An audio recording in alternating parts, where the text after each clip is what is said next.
Bienvenidos amigos y amigas de todo el mundo. Si lo que a ti te encanta es viajar, en este video te mostraremos la hermosa ciudad de Quito en el Ecuador. En este video podrás encontrar uno de sus lugares más turísticos, una lista de las iglesias que son más visitadas por todos los turistas extranjeros y nacionales. Te enseñaremos un poco de su historia y su arquitectura, un poco de su historia, de su energía y su iluminación de la ciudad. Te mostraremos también acerca del medio ambiente, de su religión y sus fallas. Y por último, te hablaremos un poco del turismo y sobre nuestra empresa.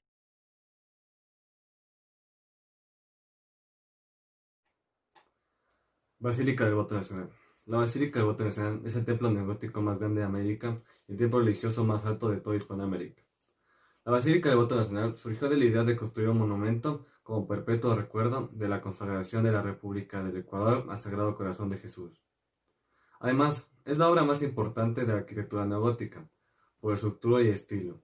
Es comparada con dos de las grandes catedrales de todo el mundo, la Catedral de San Patricio y la Catedral de Notre Dame. Un dato curioso de la basílica es que sus vitrales relatan escenas de la vida de Jesús. En el fondo, se muestran exclusivamente representaciones de la flora endémica del Ecuador. Arquitectura. Una de sus características más importantes son las gárgolas que mantienen una relación con la época en que fueron concebidas. Se encuentran en los laterales superiores. Los animales que decoran este templo no son solo mitológicos, sino que son animales endémicos y exóticos, representativos de la fauna ecuatoriana, tales como caimanes, tortugas de Galápagos, piqueros de patas azules, armadillos, monos aulladores, pumas, entre otros. Las dos torres frontales tienen 115 metros.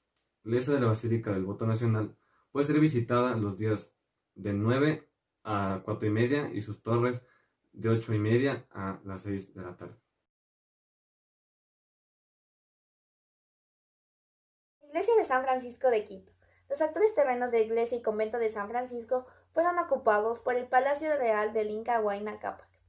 Su construcción se inició alrededor del año de 1537, apenas 3 años después de la fundación española de la ciudad, con la terminación de un templo provisional que se mantuvo hasta el año de 1550, y tiempo después se realizó la construcción del edificio actual, que fue culminado hacia el año de 1680 y oficialmente inaugurado en el año de 1705. Su arquitectura. Su arquitectura tiene varios estilos renacentistas y manieristas, en su impresionante fachada con dos torres, y un complejo que se realizó sobre un templo inca. Sus representaciones incas del sol, con las cuales se pretendía animar a los indígenas para que vayan a visitar a la iglesia. Esta mezcla de iconografía indígena y católica se da por todo el interior de la iglesia, y esta posee 3.500 obras de arte de la colección de San Francisco, una representativa a la Escuela de Arte de Quito, como la celebrada Virgen de Quito, una escultura del siglo XVIII e icono de la ciudad. También se encuentra la extensa biblioteca de la iglesia y un patio lleno de luz. Las catacumbas también son muy importantes, ya que actualmente se han transformado en tiendas de artesanías y muchas veces en cafeterías. También está el convento máximo, en donde se encuentra el Museo de Pedro Gaucial. La iglesia del convento fue construida como la primera capilla en la que iban a rezar los españoles, y después, junto a ella, se construyó una segunda capilla, que estaba dedicada a la Virgen de los Dolores y era para que los indígenas vayan a rezar ahí, y actualmente es conocida como la Capilla de Cantuña. Ya que conocemos que Quito es una ciudad llena de tradiciones y misterios, se encuentra la leyenda de Cantuña, que envuelve a nuestra iglesia de San Francisco. Trata sobre un indígena que fue contratado para la construcción. Sin embargo, se dio la vagancia y ya era tiempo de entregarla. Faltando 24 horas, decidió hacer un pacto con el diablo para que pueda ayudarle. Ya hecho el pacto con el diablo comienza a ayudar a la construcción con sus diablillos. Pero el intercambio no le gustaba mucho a Cantuña, ya que él tendría que venderle su alma. Así que, para no irse con el diablo, él decide esconder una piedra para engañar a la muerte. Ya al final, cuando el diablo logra acabar con la construcción, decide decirle a Cantuña que le entregue su alma. Pero Cantuña, más inteligente, le dice que no ha terminado, ya que solo falta un ladrillo. El diablo, pensando que era imposible, se pone a buscar el ladrillo por todas partes, pero Cantuña nunca reveló el secreto en donde lo había escondido.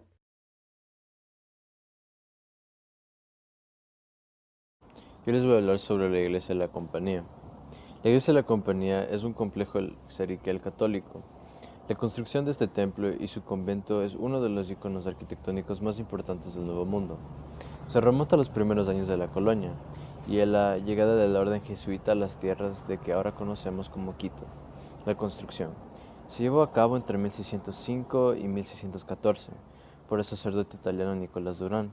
Él recibe los planos de la iglesia llegados desde Roma y aprobados por la Compañía, y comienza a ejecutarlos con la ayuda del arquitecto vasco Martín. Para 1614 ya parte de la obra estaba abierta al culto, la arquitectura. Esta iglesia fue construida durante 160 años, con diferentes arquitectos trabajando en ella. Aunque más predomina en el arte barroco, esta iglesia también maneja 4 estilos en su arquitectura. Pero una de las particularidades de este estilo es el movimiento, lo cual produce la impresión de que se mueve mientras se camina dentro de la iglesia. Otra parte fundamental es la luminosidad. Es parte del barroco. Las ventanas superiores de la nave principal están colocadas con tal precisión que iluminan a toda la iglesia con la luz del sol.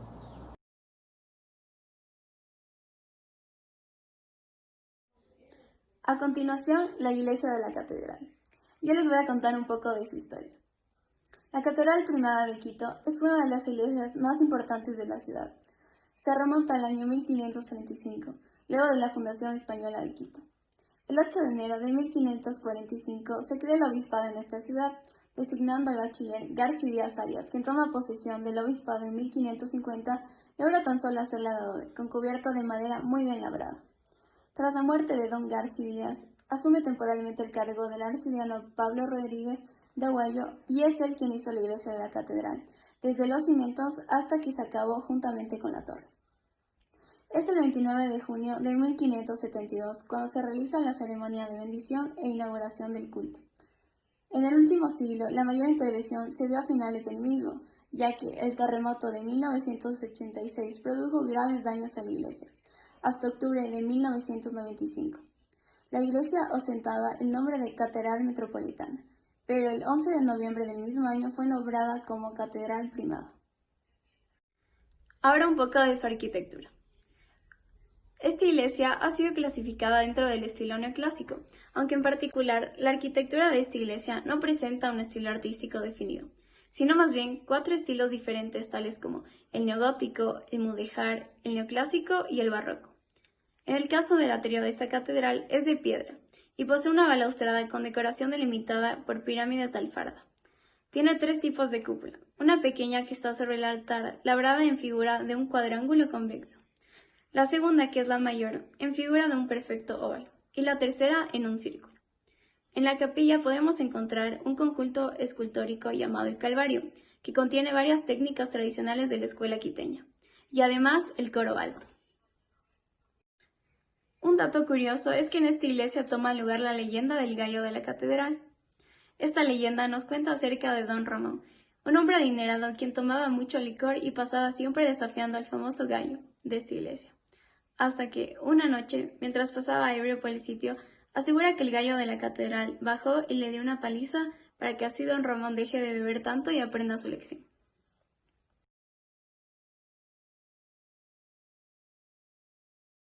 Bueno, ahorita yo les voy a hablar sobre las energías renovables. ¿Pero qué son las energías renovables?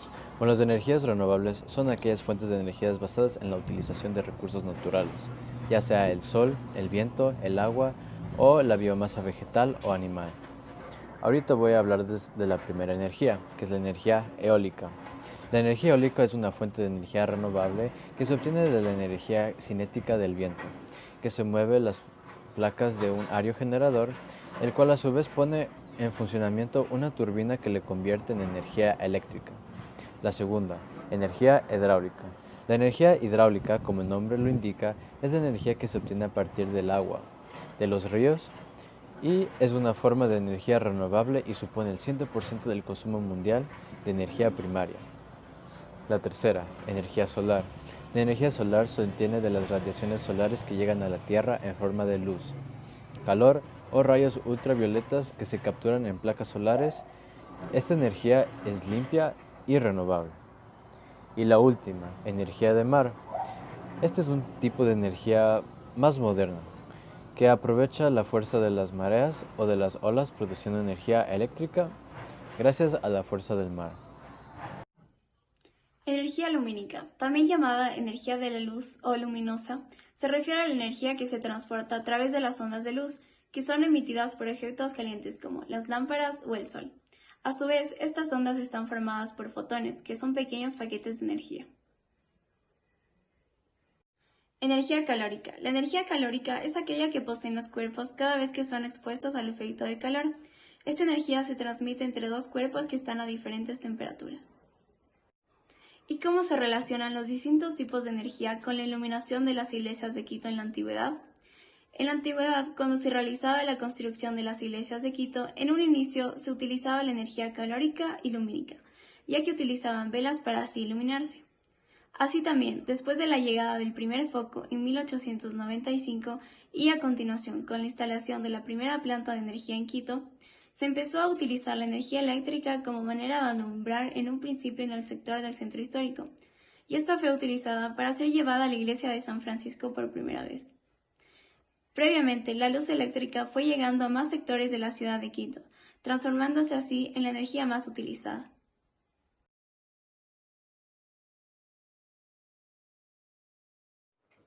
Energía. Aquí repasaremos la historia de energía que se utilizaba en la ciudad de Quito. De 1878 a 1898, Quito se alumbraba por las noches con faroles de queroseno. Hasta 1878 se recurría a las velas de cebo. Después se echó la mano al querosín. A fines del siglo se saborizaba ya el adelanto de la luz eléctrica con el arco voltaico. En 1882, después de 7 años de arduo trabajo, se logró traer el agua desde las faldas occidentales del Cerro Tacazo hasta las faldas de Pichincha. De 1892 a 1900, la provisión de agua a las casas particulares la efectuaban los aguateros, que en maltas grandes recogían el agua en las pilas, surtidores o sapos de agua. El alumbrado público en algún tiempo consistía en faroles altos con lámparas de queroseno. En 1905 inicia la operación Central Guápulo, con una capacidad de 200 kilovatios, situada al noreste de Quito, y utilizaba las aguas del río Machanga. La compañía eléctrica en ese entonces amplió su capacidad en 1922, instalando la central hidroeléctrica Los Chillos, con una potencia total de 1760 kilovatios. Ya en 1895, los jesuitas fueron los primeros en tener luz eléctrica, gracias al jesuita saboyano Padre Francisco Clerc. El primer dínamo fue regalo del jesuita belga Padre de Trouts. Los estudiantes jesuitas suprimieron las velas de cebo y comenzaron a alumbrar con focos eléctricos de filamento de carbón, iguales a los que inventó Edison. Ahora les voy a contar una breve historia acerca de la empresa eléctrica de Quito. La primera concesión se da en 1894, con la iniciativa de construir la primera planta quiteña, para instalar plantas de luz eléctrica y sistemas de alumbrado en Quito, Latacunga, Ambato, Riobamba y Loja. El primer foco en Quito se da en 1895. Por primera vez se instala en la ciudad de Quito la luz eléctrica. Posteriormente se hizo llegar la luz eléctrica hasta la plaza de San Francisco, donde fueron instalados los 4 primeros focos de arco voltaico. Iniciación del servicio. En 1897 se funda la eléctrica, a fin de proveer luz y fuerza a la ciudad de Quito. Se realizó, en primer lugar, la iluminación nocturna de la iglesia de la compañía. En 1900 se realizó la aproximación de accionistas de la empresa eléctrica a técnicos norteamericanos para invertir en la empresa eléctrica quiteña. En 1937, el 6 de octubre, el Consejo Municipal de Quito dicta la ordenanza con la cual se crea la empresa eléctrica municipal. La nueva planta eléctrica municipal instalada en Huangopolo inició sus operaciones el 21 de noviembre y contaba con una potencia de 3.400 kilowatts, destinada a servir a 9.498 abonados. El petróleo, una fuente de energía natural no renovable, también fue muy importante en esta historia, ya que ayudó a la construcción de la ciudad en esta época. Para esto también necesitamos saber un poco de la situación actual del sector energético, que abarca los años 60 y a la década de los 70. ¿Sabían ustedes que el sector energético proporciona al Estado cerca del 50% de los ingresos presupuestarios y que en la década de los años 60 se contó tan solo con 1.200 centrales eléctricas? Pero en la década de los 70 se intentó realizar la ejecución de los megaproyectos y sin embargo las centrales hidráulicas son de mayor capacidad que las térmicas. Ahora necesitamos saber el potencial energético. Las reservas remanentes del petróleo, estimadas el 31 de diciembre de 1994, fueron aproximadamente 3.500 millones de barriles, haciendo la comparación con la potencia eléctrica instalada en la actualidad, que es de un 7% de potencia técnicamente aprovechable. Los derivados del petróleo aportaron en 1994 con el 71% del requerimiento energético en el país. El resto lo suministró principalmente la biomasa con el 20% y la electricidad con el 9%. Esta distribución se ha mantenido durante 2 décadas. El consumo de energía por sectores. En el sector transporte se representa el 40% de consumo final energético nacional. En el sector residencial, que representa el 26,5% del consumo. En el sector que corresponde a energéticos comerciales, desde 1984, en el que nos ubica en el porcentaje de 33,5%. Sin embargo, la proporción de la biomasa, quiere decir leña o otros residuos vegetales, fluctúa entre el 5 y el 6% del total de las primeras fuentes de energía. En el sector industrial, la producción de vapor representa un consumo intensivo de energía y emplea principalmente bagazo, diésel, fuel oil, donde el bagazo cubre más del 63% de la demanda para la producción del vapor. En el sector residencial, el uso energético con mayor porcentaje de la biomasa en hogares es para la cocción de alimentos en el sector rural, seguido por el calentamiento de agua, en el que cabe destacar que más del 77% en el área rural y el 11% en el área urbana continúan empleando la leña y otras formas de biomasa como fuentes de energía.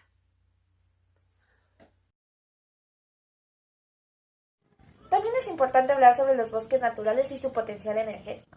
Por estimaciones de los técnicos de la Institución Ecuatoriana Forestal, se considera que el 52% del bosque productor puede ser aprovechado para la explotación de madera permanente. Esto significa que alrededor de 4.2 millones de hectáreas que estarían ubicadas en la provincia de Esmeraldas, Napo y Sucumbíos serían explotados para esto. También hablaremos de los residuos vegetales y por su potencial energético. En el país se ha evaluado que existe un total de 2 millones de toneladas de desechos, donde el desecho de caña de azúcar ya está utilizado para fines energéticos con su 60%, el del banano con un 17% y el de la palma africana con un 14%. Ahora les hablaré un poco más a fondo sobre la energía eólica, ya antes mencionada por mi compañero. Bueno, sabemos que esta es generada por el viento, que es la corriente de aire que se produce en la atmósfera por causas naturales.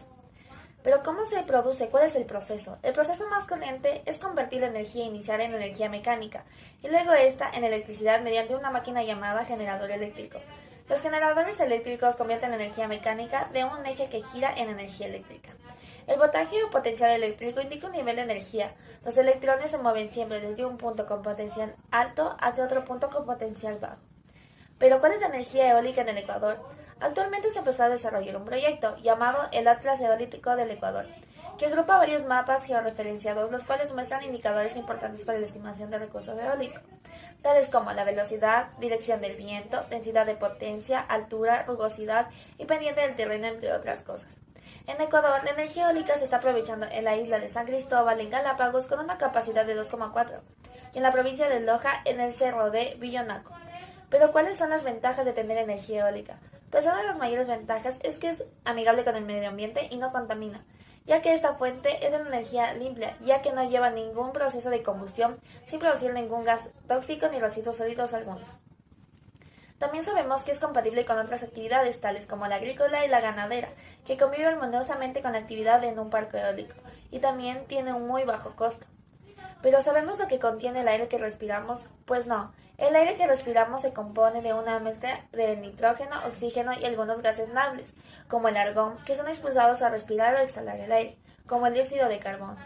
Además, Gracias a la contaminación atmosférica, el aire que respiramos contiene más de una serie de contaminantes, como el ozono que se encuentra en el tráfico, el monóxido de carbono, que es el humo de combustión, el plomo de pilas baterías, las partículas de suspensión, el arsénico, los asbestos, el benceno, el metano y el dióxido de azufre que se encuentra en la combustión de carburantes fósiles, principales como el carbón y derivados del petróleo. Bueno, ahorita yo les voy a hablar del agua. El agua es un átomo de oxígeno ligado a dos de hidrógeno. La molécula del agua tiene una carga eléctrica positiva en un lado y negativa del otro. Debido a que las cargas eléctricas son opuestas, estas se atraen. La molécula del agua tienden a unirse con unas a otras. El agua recubre el 71% de la superficie de la corteza terrestre. Se localiza principalmente en los océanos, donde se encuentra el 96,5% del agua total. Los glaciares y casetes polares les corresponde el 1,74%. La madera. La composición de la madera se compone de un 50% de carbono, un 42% de oxígeno, un 6% de hidrógeno y el 2% restante es de nitrógeno. Los componentes principales de la madera es la celulosa, un polisacario, que constituye la materia total.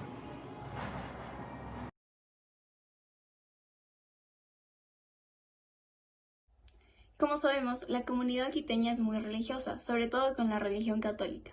Pero para poder saber más de ellos, debemos saber parte del pensamiento católico que dejaron en la colonización, comparando con otras teorías que han surgido con los pasos de los años, en específico con la evolución.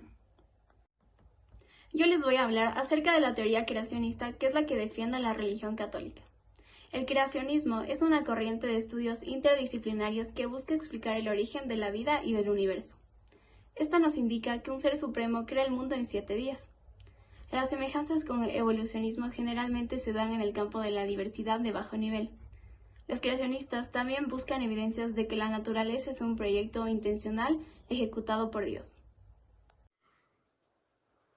Teoría evolucionista. La teoría de la evolución es como se conoce a un corpus, es decir, un conjunto de conocimientos y evidencias científicas que explican un fenómeno, la evolución biológica.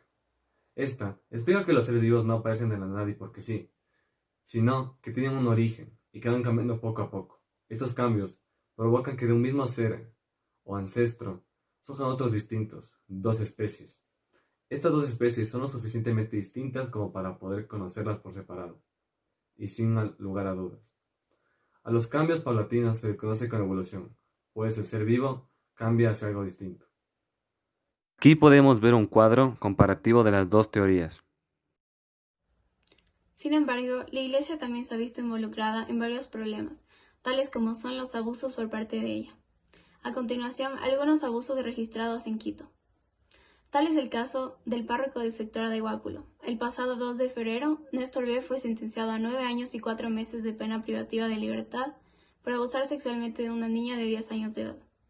Se presentó la evidencia de un audio y video de una de las cámaras donde el sacerdote impartía catequesis y se corroboró que se la llevó a la menor por 20 minutos a su oficina, en la cual abusó de ella. El tribunal dictó la sentencia en la que debe pagar $5,000 como reparación integral para el tratamiento psicológico de la niña y de su familia. La Fiscalía también confirmó que ha recibido 37 denuncias contra integrantes de la Iglesia en los últimos 2 años. El único caso que culminó con una sentencia condenatoria es el del sacerdote Germán Vélez, en Azuay. La justicia le impuso una pena de 13 años de cárcel. Existen casos que se concentran con 9 de cada una en las provincias del Guayas, Los Ríos e Imbabura, y con 5 en cada una en la provincia de Azuay y Pichincha.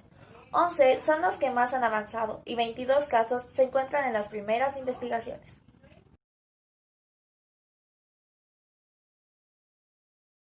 Grupo de Seres del Ecuador. Los grupos de Seres del Ecuador anunciaron la creación de un comité contra casos de abuso y violación por parte de representantes de la Iglesia Católica. Tras conocer las denuncias de una supuesta tortura contra un sacerdote que practicaba extraños rituales de fe. Diana Rodríguez, activista transgénero del colectivo LGBTI de Ecuador, convocó una rueda de prensa para formar el Comité contra la Tortura, Acoso y Violación por parte de la Iglesia en el Ecuador, para dar seguimiento a las denuncias de abuso y acoso sexual que involucren a representantes religiosos. Defensoría del Pueblo. La Defensoría exhorta a la Arquidiócesis de Quito y la Conferencia Episcopal Ecuatoriana a tomar acciones urgentes e inmediatas frente a los casos de violencia contra las mujeres en los que están involucrados sacerdotes católicos. A pesar de todo esto, Quito es una ciudad muy linda, llena de cultura, historia y tradición. Es por eso que hemos decidido aplicar una encuesta, en la cual queremos saber acerca del interés no solo de los ciudadanos, sino también de los turistas en visitar las iglesias de Quito a pesar de la pandemia. Queremos crear un emprendimiento acerca del turismo en las iglesias del Centro Histórico de Quito, con enfoque en las iglesias de la Basílica, la iglesia de San Francisco, la Catedral y la Compañía, para informar a la gente acerca de ellas. Bueno, ahorita yo les voy a hablar sobre los objetivos de SMART de nuestro emprendimiento. Nosotros decidimos aplicar los objetivos de SMART en nuestro emprendimiento de la siguiente manera. S de específico. Nuestro tema es el turismo de las iglesias en Quito y esperamos lograr que los ciudadanos ecuatorianos y también los extranjeros vean la impresionante arquitectura de las iglesias quiteñas. M de medible. Nuestro objetivo es 100% medible, ya que nosotros tenemos los medios y la base, que son los contactos, para lograr nuestro emprendimiento. A de alcanzable. Nuestro emprendimiento es totalmente alcanzable y realizable, ya que ahora con las medidas de seguridad y distanciamiento social podemos lograr tours completos por las iglesias de Quito. R de relevante.